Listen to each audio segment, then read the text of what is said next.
Welcome back, everybody, to Two Guys and a Stack of Comics. Mike, we have been taking the last couple videos and really looking at the current state of DC comic books.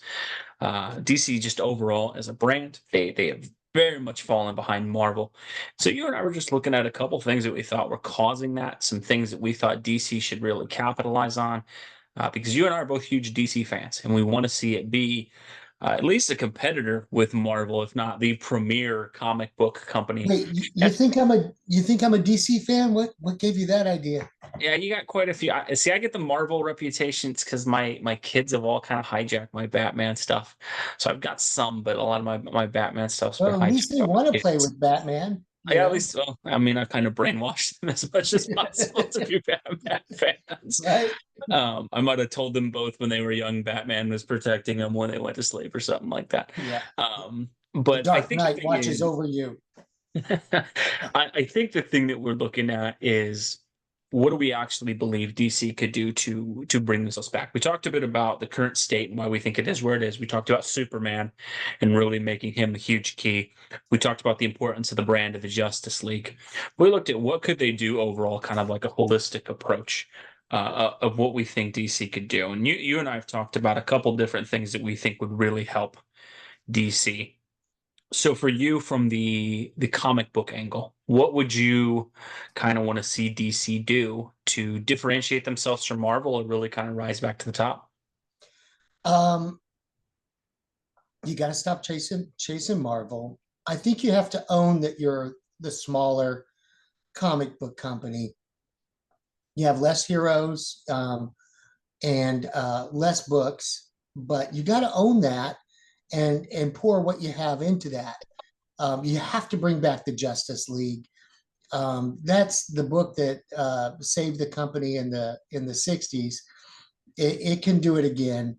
Everybody loves to see the Justice League, and you've got to own the animated side of things like it was. There's a beloved TV. There's several beloved animated shows that my teenager still yearns for a new iteration of it, Teen Titans and so forth. He wants to see those shows again. So it's not like people don't want to see your characters.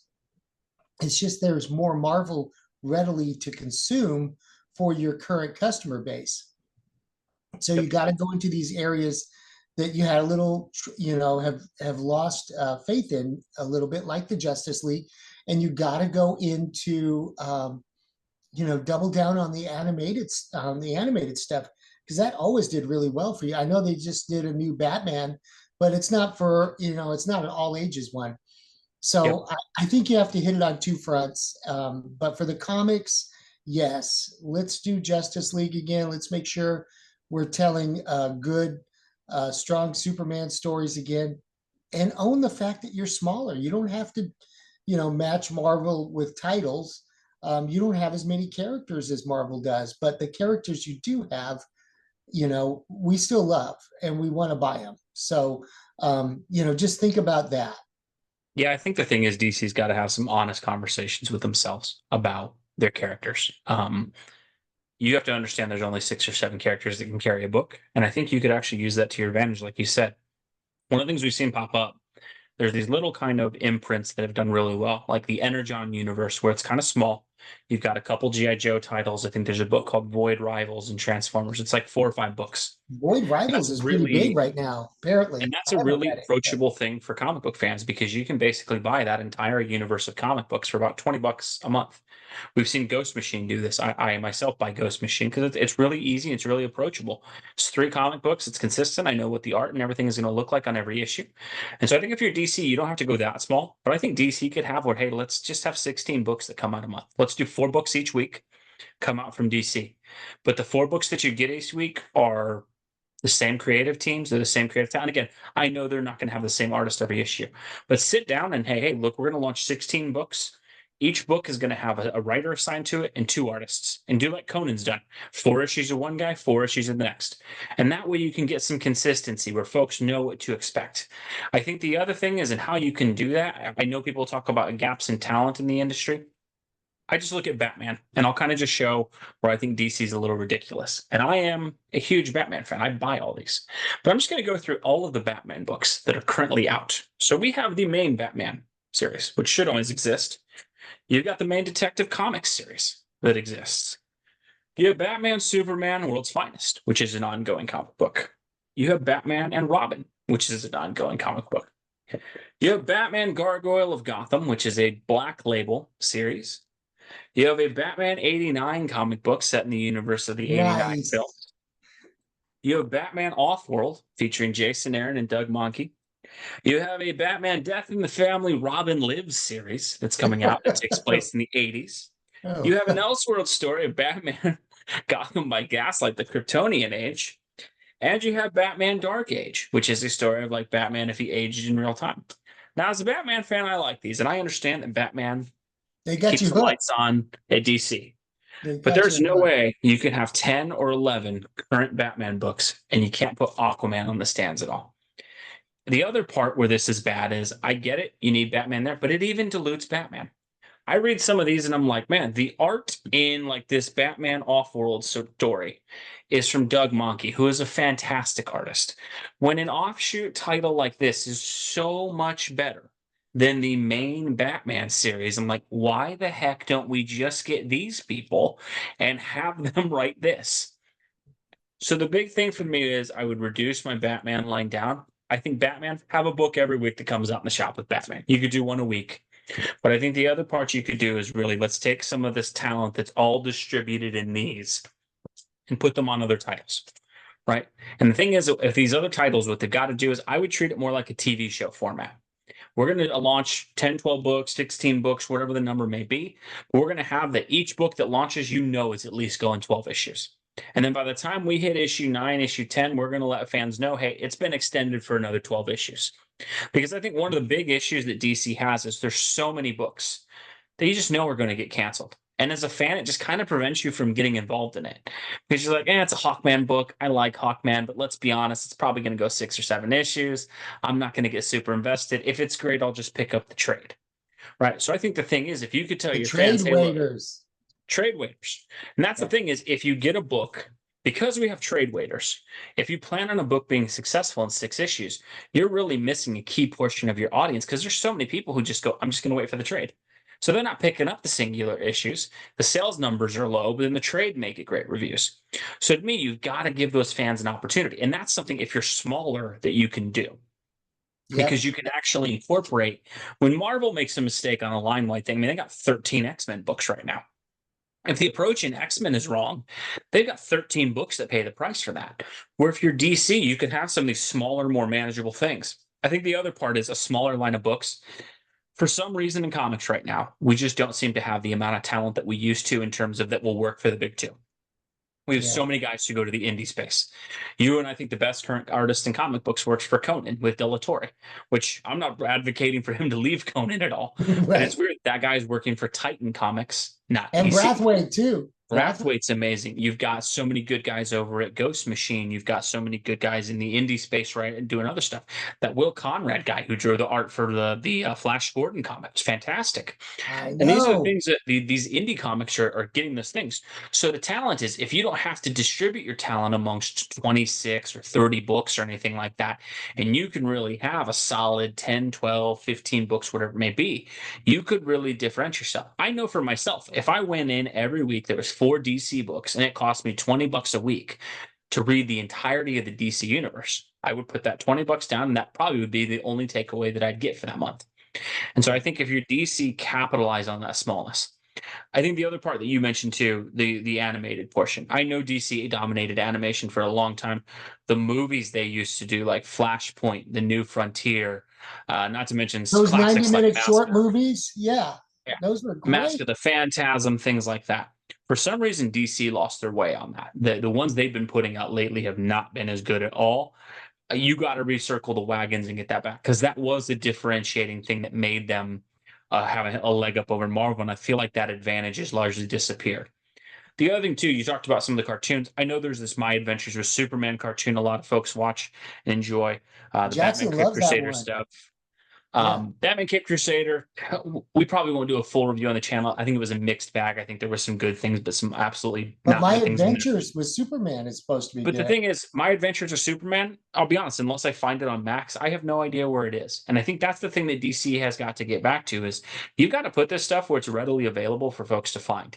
And they've hidden everything behind these weird. This is an issue DC's had. Everything's on different streaming services. Like I have HBO Max. But the weirdest thing, or Max, whatever it's called now. I have that. Some months it has the Dark Knight trilogy. Other months it does not. Batman Cape Crusader debuted on Amazon, not on Max. And I know Max passed on it and it went to Amazon. My Adventures with Superman, I think it's on Max, but I think it airs on like Cartoon Network at midnight on Saturdays or something crazy like that. You've got to have where there's a hub for people to go to and they can find your movies with your specific site. And that's something, well, I think Marvel has largely messed up in some of their Disney Plus stuff. Here's what I know with Marvel. If I want my kids to watch Marvel content, I go to Disney Plus and it's all there. Almost Yeah. every cartoon, the Spider-Man movies, because they don't own them, are really the only ones that ever disappear. But every MCU film, anything that they would want to watch is on that. DC, it's like good luck hunting it down. Some months they had, and it's random because they'll just lose stuff where you're like, I remember one night my wife and I wanted to watch Man of Steel. We went to Max. I'm like, it's not here. Whereas like it was on Hulu or something like that. And it's like we wanted to watch Smallville. Smallville's not on Max. It's on, I think, either Hulu or I think Smallville was even on Disney Plus. And it's like, no, you are the home of DC Comics, man. You've got to have all of your brands in one place where your fans can find it. And I know It's sometimes so they make sad. money. They make money from licensing it, and I know largely Warner Brothers has had some financial stuff. But you can't own a brand like this and have where it's like, well, it's in like a million different places. And so I think if they could really put some animated stuff out there that's accessible for kids to see, I can't imagine with the lack of content that's out there that if they tried another Saturday morning cartoon for kids that was available on like YouTube TV or on a channel locally. Like, I mean, they're airing like hunting infomercials and stuff like that on like Fox and ABC and CBS in the morning on Saturdays. I can't imagine that if you're DC, there would be a negative in putting some sort of cartoon out there for kids to see because I know we've moved to a streaming world, but I don't think that like people with cable or YouTube TV is such a small audience that you can just go, it's not even worth trying. And I think largely they've just kind of lost that. You were talking Yeah, to me earlier too. Go ahead, Mike. I think the streaming is a big issue. It used to be if you paid your $8 or $9 a month for DCU, Hmm. DC Universe, all the Back when they had that one, yeah. they had all of that stuff available to stream. It was really great. But then they did the whole thing where they moved it all to Max, and for a while Max was really great. But you know, to to not have it, not have Man of Steel on Max, the home of DC. Yeah, and like some months it's there, some months it's not. It's just it's too inconsistent.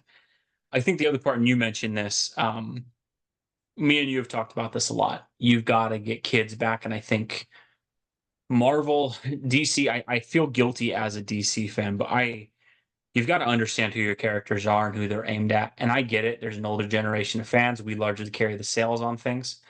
You can't abandon kids because let's be honest, me and you aren't getting any younger as Yeah, fans of stuff. We're not. You need the next generation. And what's amazing to me on the next generation of kids is I've watched this happen with my own teenage son. The approachability and the availability of stuff like Naruto and Bleach and My Hero Academia and all these cartoons. The content, while some anime and manga is really serious and R-rated and stuff like that, the most part, those big ones, they kind of meet kids where they're at. yeah, DC, and I hate it because I'm a Batman fan and I like that Batman has some edgier content and things like that. But this character's on diapers. This character's on sippy cups and bottles. There's little people yeah, figures of Batman, and then you're putting out movies that, let's be honest, you can't take your kids to at all. Like it's not even close. Like your kids are probably got to be 12, 13 years old. You can't do that, or you have to have some sort of sourceable alternative for it. And yeah. I get Batman's a darker character, but DC even Titans was such an unnecessarily stupid TV show. When you have I'm not going to use the language. When they got Robin in the tagline in the first trailer being like "F Batman," what are you doing? What are you doing? Like it's Robin, it's the Teen Titans. Do you know who your market is of fans who have that? And instead, it was like DC just said, "No, we're gonna have sex scenes with Robin and Starfire." And so, what are you doing? Like, you guys are not. They seem like They the went executives. there. They went there. It seems like the executives at DC sometime are a bunch of like 13-year-old kids who are trying to pretend to be adults. You don't make Robin cool. Oh, Robin has sex and cusses now. Like, what are you doing? Like, this is not. These are children's cartoon characters. Now, if you want to do Watchmen, cool. Yeah, That's an adult thing that's always been there. But when you've got Robin and Batman and Superman and these things that you advertise to kids, and like, I don't think the way they've approached kids is the greatest right now, but there's Imagine X figures and things like that for kids when you go down the aisles. Like, yeah. here's your Robin figure, kid. Oh, here's the Robin TV show where he cusses and does all this. No, what are you doing? You gotta have alternatives for that. And DC just always seems a little too obsessed with trying to chase an older audience. And the thing is, I don't blame them for that, but it's not working. You've minimized you are clearly not as popular as Marvel You, at you, this you, point. you've taken the audience and just limited it to guys like us, and I had fun watching the Teen Titans, but you're right, you can't show that to younger kids. But the thing that's crazy is that the Teen Titans had such a good show. They had the little kids show that came out in the 2000 Yep. teens, and then they had the other older animated show that after Jackson got a little bit older, I brought that one into him. He really liked it. He loves it to this day. And is holding his breath that they'll bring something like that back. That was good, solid material for the in-between age kid, and even the littler kids liked it. But Teen Titans was always a kid's Well, book anyway. It was directed towards kids and teens. It was like every superhero had a sidekick. They gave them their own put them comic. all in one book. It was genius, and it sold like gangbusters in the Well, 60s. and they grappled with larger ideas, but this is where I get furious with DC at times.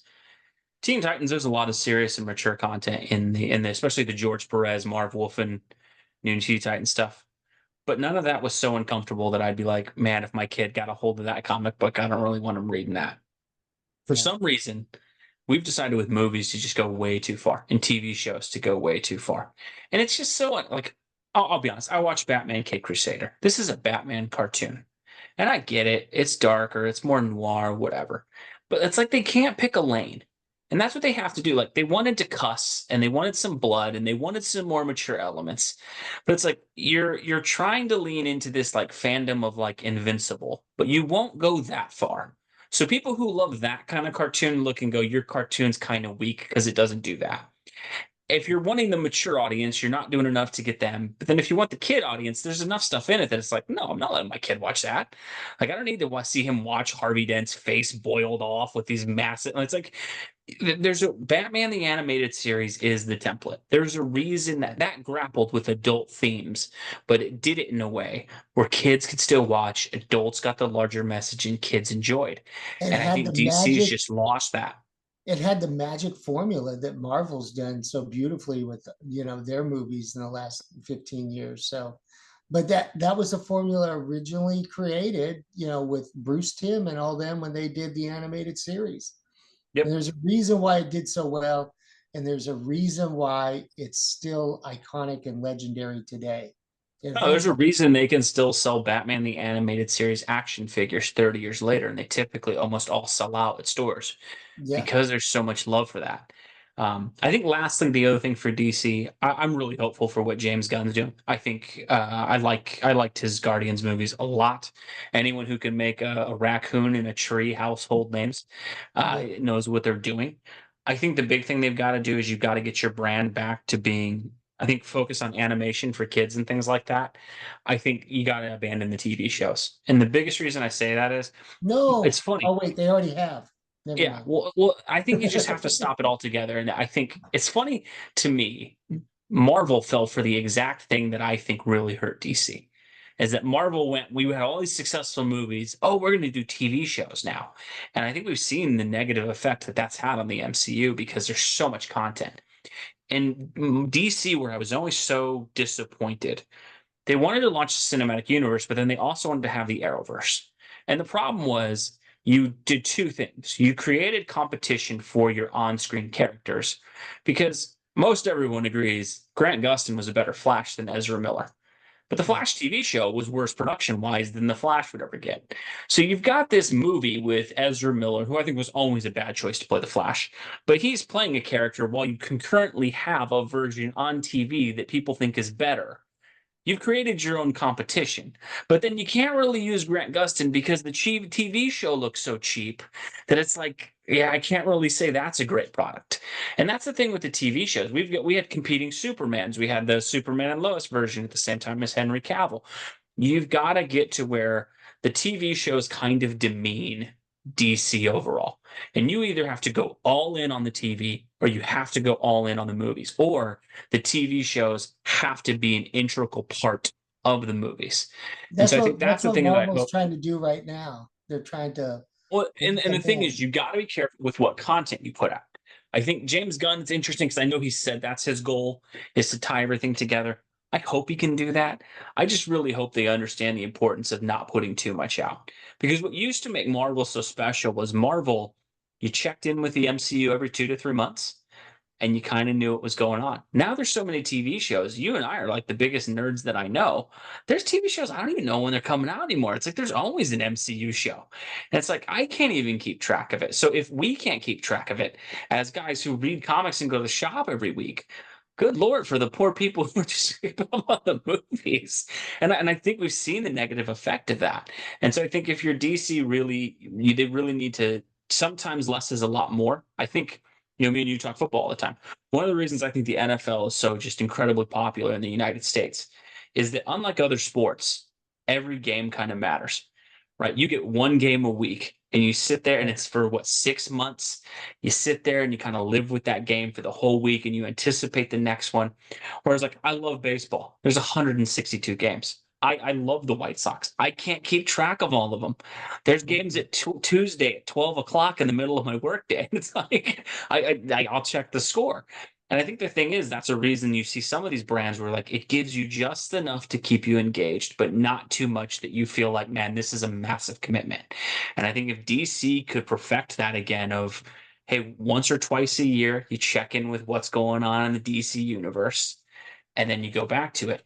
I really think there's a huge window of opportunity for them there. So I think, like we said, I think realizing you're smaller, have some honest conversations with yourself about, look, Power Girl really can't maintain a comic book, right? Like this is not long-term success. Instead, We maybe we tried put her in it. a Justice League book, Right. right? You've got to have some honest conversations about what's working, what's not. And that's the other part too. And I think, me and you care mostly about the comics end. They've got to have some honest conversations themselves about, look, some of these creatives, I know that they want to give them chances. I know they want to give them books. There's artists at DC and writers at DC where it's like, look, this person's last 6 comic books have been canceled.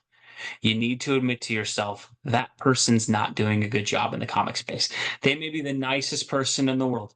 You may love them. You may think they're great. You may think the comics are good yourself. The audience is telling you no. And so that's the thing they've got to be honest with themselves about is like, I keep seeing DC put some of these same creatives on books. And it's like, you can just look at the creative team and go like, dude, come on. That's not going to last.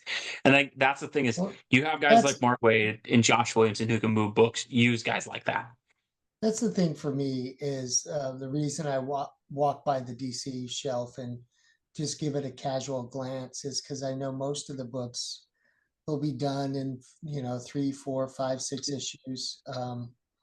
If I knew there was a good storyline that was going to last a while, I would be much more likely to pick it up. But going back to the TV versus movies, that's always been concerning Oh, these last 20 years. But I kind of like the fact that DC owned the little screen. At least they had a little part. Even though the Marvels were blowing up, I still had my Flash show. I watched Arrow. I watched a little bit of Legends of Tomorrow. for as much as I Well, and could. I think that's the biggest And thing is and we rode with it all the way to the end. I mean, it you got know, Flash the got thing of painful at the end, man. It got the painful thing at the end. about TV shows, and I know you dogged on the the quality, but the thing is, for long running shows, the budgets always get smaller and They smaller. always go down. Yeah. And but the acting was still there. But some of the scripts, weren't the Well, greatest. But it was still cool for me as a Flash fan to know, there was going to be Flash was on look, Tuesday and Wednesday, and yeah, undoubtedly there was some cool moments on the Arrowverse, but yeah. again, they largely. I mean, look, man, the last couple of years of the Arrowverse were dang near unwatchable. Period across the board. It looked like Power Rangers from the 1990s We VFX. had one more Arrow show to go, and I was like, "Come on, Jackson, we can finish it." And he's like, "But I don't even know, what's Well, I think the thing is, if you can get this small screen, I don't think you abandon the small screen, but you can't create your own competition. That was the biggest thing I thought was a mistake is if you've got the Flash on TV, that's got to be your Flash in the movies too. And so the whole thing is, if you got to have one guy as the character, and I think I really hope they're smart with it. I hope James Gunn and these guys have some conversations beforehand. I understand they're doing this whole Batman Brave and the Bold movie, and then they're going to keep Matt Reeves as Batman going at the same time. Don't do it. Don't do it. Shane, keep Patton, either fire Pattinson and end that series, which I don't want them to do. But you can't have two concurrently running Batman series in the theaters. It doesn't work. People are going to walk in and wonder why is that guy Batman in this movie and not in the other. And again, for us comic book fans, we know the difference. Yeah. These movies, they are marketing to people. These movies need to make $6, $7, $800 million to be successful. You can't have because instantly I can already tell it's going to happen. If the Batman and the Brave and the Bold is amazing, then people are going to start trashing Pattinson. And if he's not good as McMahon, Pattinson is so much better. That's Why the do we real have this other Batman. guy? And Yeah. that's just don't do it. Don't create your own competition. You've got to find a way to get everything united under one thing so that it's less cumbersome for your fans. Because I think that's the biggest lesson you can learn from Marvel But they're already is shooting the Marvel goes Pattinson too movie. much. They're already shooting it.